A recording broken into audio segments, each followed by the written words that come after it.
მუშაობას უყურებ ასეთი ფორმით. ესე იგი, ყოველში გითხარით, რომ სამი თვე გრძელდებოდა მეთქი, მაგრამ თავარი ის არის, რომ საქართველოს ხელისუფლება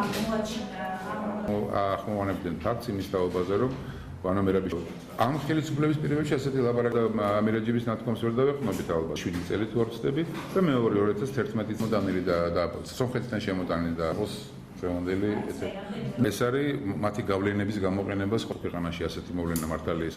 მე მაგალითად პირადად ძალიან მაეჭვებს ეპიზოდი იარაღთან დაკავშირებით, ანუ იარაღის შეძენის ფაქტი, რაც მე აღმიძრავს გარკვეულ უბრალოდ ჩემში რაღაც ისეთი ლოგიკურ განჯის საშუალებას, ლოგიკური განჯის საშუალებას მაძლევს, რომ ეს იარაღის უმცირე შეძენილია, იმიტომ რომ განსაკუთრებული ხიფათი იგრძნო. მას პირადი დაცვაც ყავდა, ჩვეულებრივი ამბავი რო ყოფილიყო, იარაღს არ შეიძენდა. ხო, ვერსია იმის თაობაზე, რომ ძმასთვის უნდა ეჩუქებინა, ძმისთვის უნდა ეჩუქებინა, მე არასანდოდ მიმაჩნია, იმიტომ რომ მაშინ ძმას გაუფორმებდა. არ იყო ეროსიკი ძმარაშვილი ტიპის ადამიანი, ვინც უბრალო რამის გამო კანონს დაარღვევდა.